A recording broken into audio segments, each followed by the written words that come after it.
So many of us have an intention of waking up in the morning, then we set our alarms, but when it gets to that time when the alarms goes off, you find that most of us will hit the snooze button. Then this replicates into your confidence.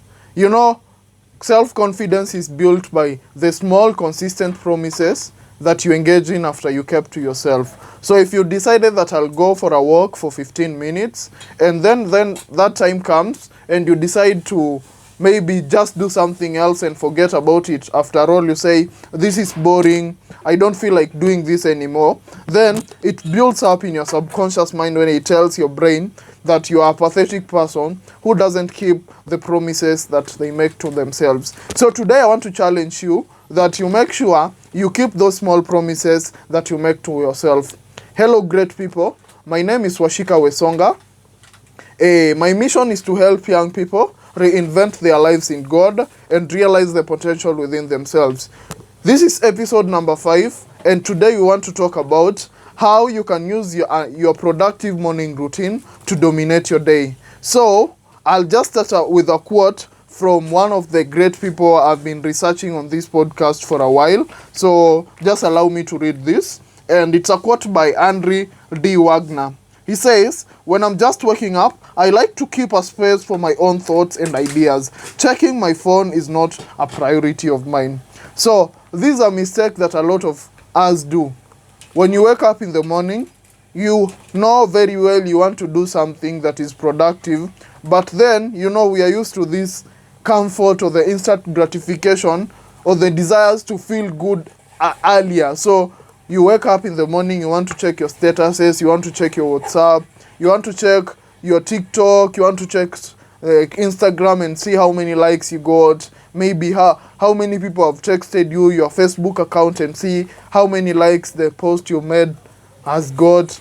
So, which is technically the most absurd way to start your morning.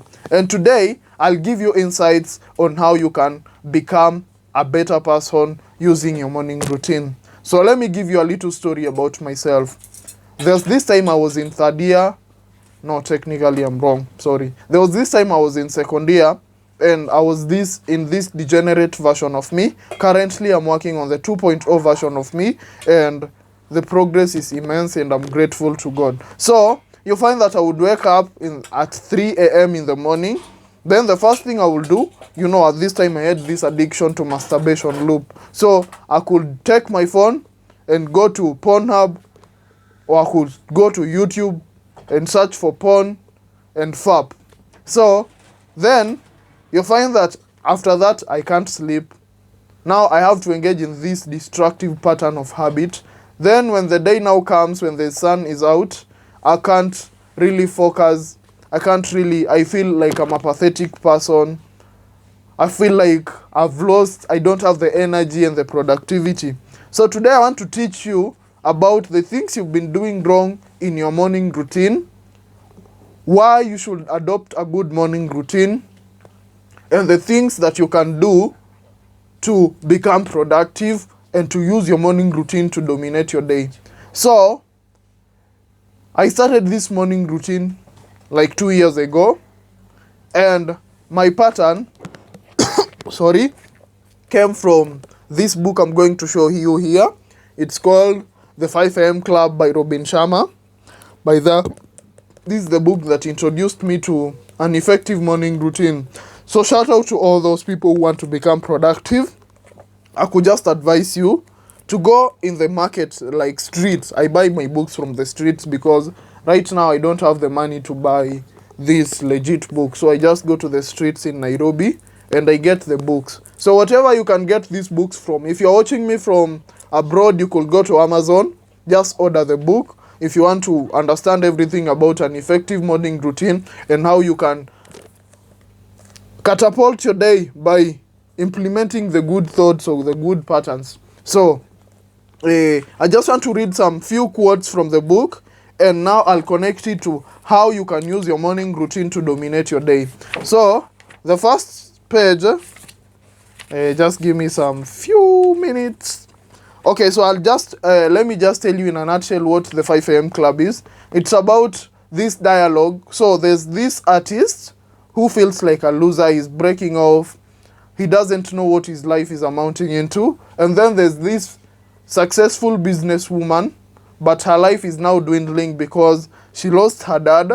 Her business partner just breached her trust by taking her own shares of the business, and now she's left alone. And she feels like the success that she's been attaching her identity to is ripped off from her, and she's helpless. What can she do? So this is the page I'm talking about. You see, I've been like trying to highlight all the pages. So this is now a dialogue between this homeless man, the artist, and the businesswoman. And the homeless man, who happens to be a billionaire anyway, he was just misjudged by how he was looking, talks about this. So I just read for you. I'll help you both become members of the 5 a.m. club. You'll learn to rise early, regularly, so you'll get more done by noon than most people get done in a week. And so you'll optimize your health, happiness, and peacefulness. There's a reason so many great achievers of the world get up before the sun. It's the most special part of the day. So, okay, let me go to the next page. Sorry to bother you, but I just have to show you how I started my life and how I became the person I am today. And I know there's more, but I also want to help that younger version of me become better, as whatever I got from the insights I can also share. So then he gives the rules about the 5 a.m. club. Rule number 1: an addiction to distraction is the end of your creative production. Empire makers and history creators take 1 hour for themselves before dawn. In the serenity that lies beyond the clutches of complexity, to prepare themselves for a world-class day. I know I've read it badly, but let me just repeat. An addiction to distraction is the end of your creative production. Empire makers and history creators take 1 hour for themselves before dawn. In the serenity that lies beyond the clutches of complexity, to prepare themselves for a world-class day. Then rule number 2: excuses breed no genius. Just because you haven't installed the early rising habit before doesn't mean you can't do it now. Release your rationalizations and remember that small daily improvements, when done consistently over time, lead to stunning results. Then rule number 3 is all change is hard at first, messy in the middle, and gorgeous at the end. Everything you now find easy, you first found difficult. With consistent practice, getting up with the sun will become your new normal and automatic. So then rule number 5: to have the results the top 5% producers have, you must start doing what 95% of people are unwilling to do. As you start to live like this, the majority will call you crazy. Remember that being labeled a freak is the price of greatness. So I was here doing all this degenerate stuff. Then I started my journey to self-development and productivity. And now when I bought this book, it introduced me to the 5 a.m. club. Then at some point I was like, oh, I can't manage. Okay, I just want to tell you, you won't really be productive at first, but with consistency and also the determination to become better, with all these small improvements, you'll become better. So I want to tell you the habits or the benefits of having an effective morning routine. And for this, allow me to read whatever I've just written. So number 1, it increases your productivity through the day. You find that you become more disciplined when you wake up in the morning, and you have the tenacity to do the hard things even when you don't feel like doing them. Then you have more time for yourself, where you can prepare, think about your future life, think about what you want for your own life, think about the mistakes you've made, and how you can learn from them and do better next time. It improves your physical health. It makes you more focused and organized. Like the things that you do, which you're going to go through, will help you become a more increased and focused person. Number 5, more time to plan and prioritize your goals. So, for example, you find that at this time of the dawn, most of the people are still sleeping, and there's so much serenity and cool. Like the world is cool. There's not so much distraction, and unless you create distraction for yourself by deciding to take your phone or engage in degenerate activities. So then you develop healthy habits. You find that as you're doing this consistently, the things that you're going to talk about, you'll develop healthy habits, which will also improve your health and will help you become a better version of yourself. Then you'll feel in control, especially if you've been a person that has been traumatized by your life experiences. This morning routine will help you start the gradual process of healing from your trauma and become a better version of yourself. So that is why I need you to adopt this morning routine. Then it also boosts your energy levels. For example, you'll find that when you wake up, it's like the energy, the drive that human beings have comes from this desire or the feeling that we are in control of our lives and that we are working towards a better future. That's how we get the energy to push on. So with the morning routine, as you progress and become a better person, you'll find that you get the drive to push on. Even through these hand conditions, you'll be like, I know tomorrow is gonna be better. And that is the drive, the energy we need. Then it improves your confidence. I've talked about the confidence by keeping the small promises you make to yourself. If you make yourself the promise that I'll wake up at 6, don't snooze the button. So the things to do, like what are the things that I do in my morning routine? I just pass you through my own. I don't have to share anyone else. Of course, mine have been tailored from this book, but you find that now I go through this, but there's now a tailored experience. Like I don't do everything like a replica of what is in here, but most of my insights are from the book The 5 a.m. Club by Robin Sharma. So first of all, I wake up, nowadays I wake up consistently at 4 a.m. Then when I wake up, especially except for Monday and Wednesday, where I go to the gym up to 8:30, and you find that in the process I sleep late and it's for a justified reason, I wake up at 4:30. But for the rest, from Wednesday, Thursday and Friday, Saturdays and Sundays, I don't wake up earlier because I need to have a break. But I still wake up at 6 and maintain the same habits. So I wake up at 4 a.m., the regular hours. I go wash my face first of all. Then I brush my teeth, which is constant for everyone. But there are people who just wake up in the morning and the first thing they do, without even brushing their teeth, is their phones. Like with all this foggy smell in your mouth, you're still touching your phone. So that is the first step you should do. Then after that, after brushing your teeth, please drink 2 glasses of water. You find that during the night, you tend to lose a lot of water from your body. So by taking 2 glasses of water, you hydrate your body and you also now awaken your mind, like now with the metabolism processes. And then after drinking 2 glasses of water, the third thing I do is I make my bed. And I've been doing this since my birth. I've been born up as this organized person who always wanted to see everything fixed in this way. At some point, I tended to think that I was suffering from OCD, ostensive cleanliness disorder, because I just liked my things in a certain way. But anyway, that's fine. So after you've made your bed, you find that it gives you the discipline, first of all, to put your life in control, not to allow too much chaos in your life, and to know that you have now the space to focus. So after you spread your bed, now there's meditation. How do you do meditation? Let me just teach you.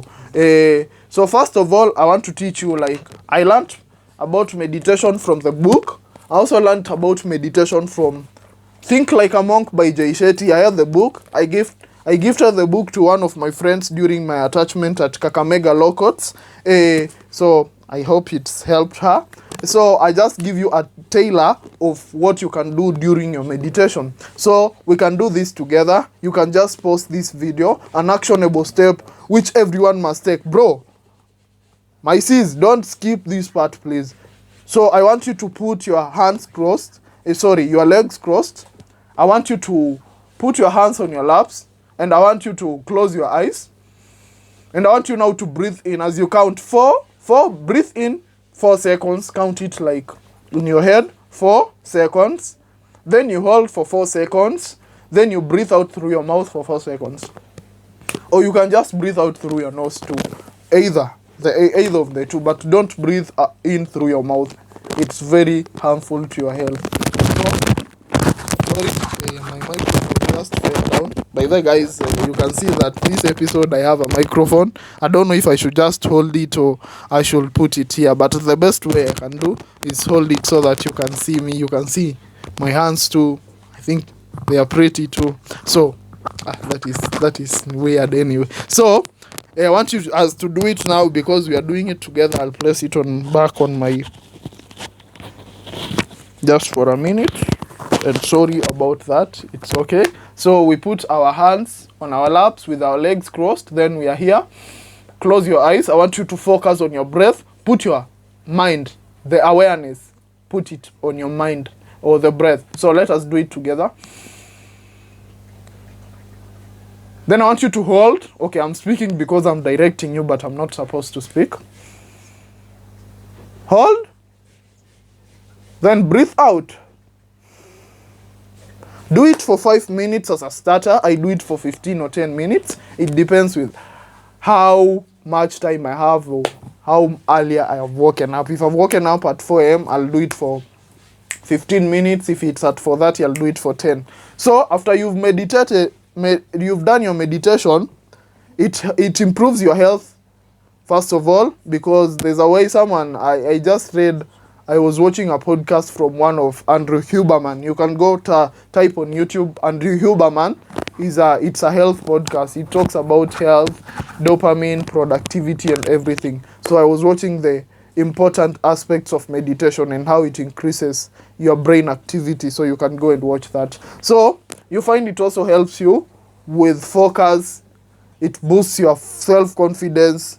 It gives you it lowers stress, it reduces anxiety, especially with the emotions. You find that at some point, all of us will have this emotional imbalance where we feel like our lives are breaking down. Just try check. For example, for me, if I'm at work and I feel like my emotions are getting the best of me, I just go to the washroom, I look at myself in the mirror, then I breathe in.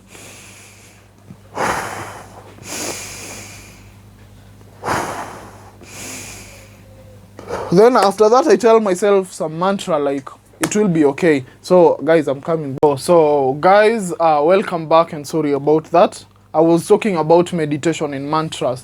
And especially for people who have been in this journey where I struggled with self-confidence and self-esteem. And you find that engaging in mantras, you like an utterance you make. You can just go to Google Play Store or you can search for the mantras. If it's about your self-esteem, confidence, health, like your appearance. For example, if you tend to believe you are ugly just because people would tell you are ugly, you can try and do mantras after meditation. Like just in that same environment, do your mantras. Tell yourself, I'm amazing, I'm proud of myself, and I just love the day. I love who I look like. I know I attract good people. I know I attract beautiful women. Or if you're a woman, I attract beautiful men, handsome men.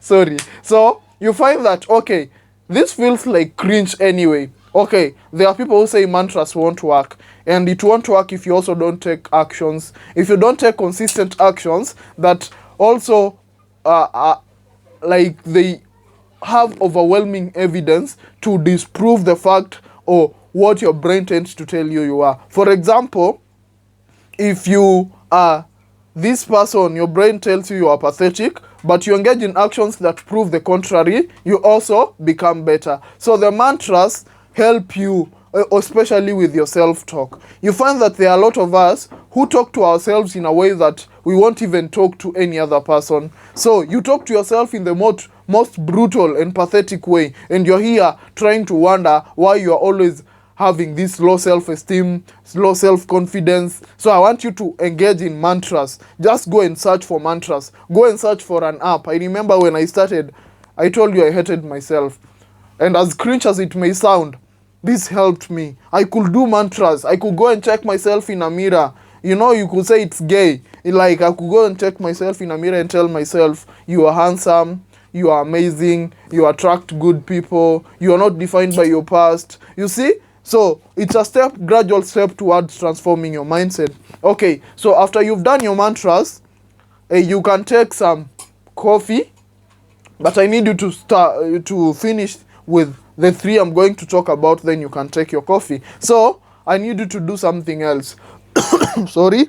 There's journaling. I know a lot of us, or most of us know what journaling is all about. So journaling is just an aspect of you taking your pen and streaming your thoughts down on a paper. For example, if you've been affected by a lot of trauma and you don't know what to do, these are some of the insights I used to heal from a childhood trauma, to fix my relationship with myself, to fix my pathetic mindset, and to become the person I am today. By that today, I really appreciate the things that I put in. You see those times when no one would clap to me, no one would look at me and say, I'm proud of the steps you're taking. Today I understand that it was all part of the plan or part of the process. So take your journal. So for example, let me just show you, I have everything that I wanted us to talk about today, so I'm just gonna show you in action. So by this book, this is a journal book that I was gifted on my birthday by one of my friends. Shout out to you, Stacy Mwikali. I'm very grateful for this. So I'll show you one of my journals. I don't read it because I'm just showing you. So this was a journal I did on Thursday this week. There's one I did on Friday too. So you can see that I've been consistent. You see, all these are about journaling and meditation, devotions and everything. So this was my journal on Friday, but I'll show you now what Thursday was like. So I write there the day, the date.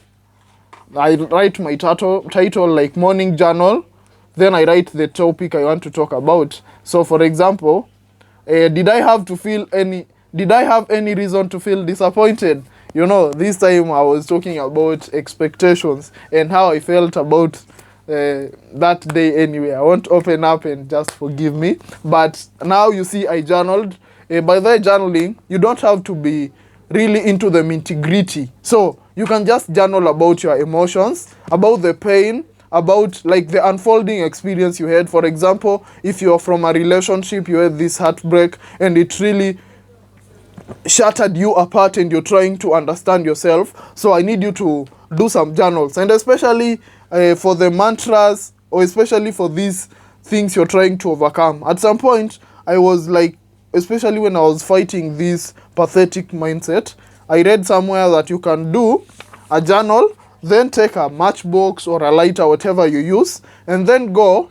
and burn the paper. As you're burning the paper, close your eyes and assume that as you're closing, this version of yourself is now disappearing from your life and you're introducing a new version. I've done that for a couple of times, but nowadays you find that I'm doing better. I journal about things I want to do, maybe about little disappointments, not that deep. But if you're starting from that deep point, from the deep point, I just need you to start the gradual step about journaling. You can journal about anything. Journal about your emotions. You can journal about the experiences you had with your friends, the experience you had in your childhood, and how they affected you, and now what you want to become, what the steps you'll take to become better. So this is a whole journal I made for that Thursday.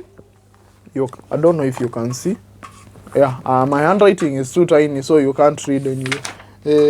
So after journaling, you go to gratitude list.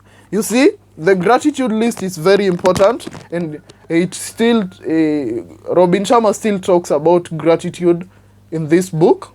So you can go look for the copy of the book. Still insist on the same. So what does gratitude help you, especially in your morning? You find that in this chaotic universe, there are a lot of things that you can still be grateful for. Those little tiny things. For example, your friend came, they hugged you, or you called your parent, they told you they love you, or your friend just came around and they brought you this bottle. Like, for example, this one I was gifted.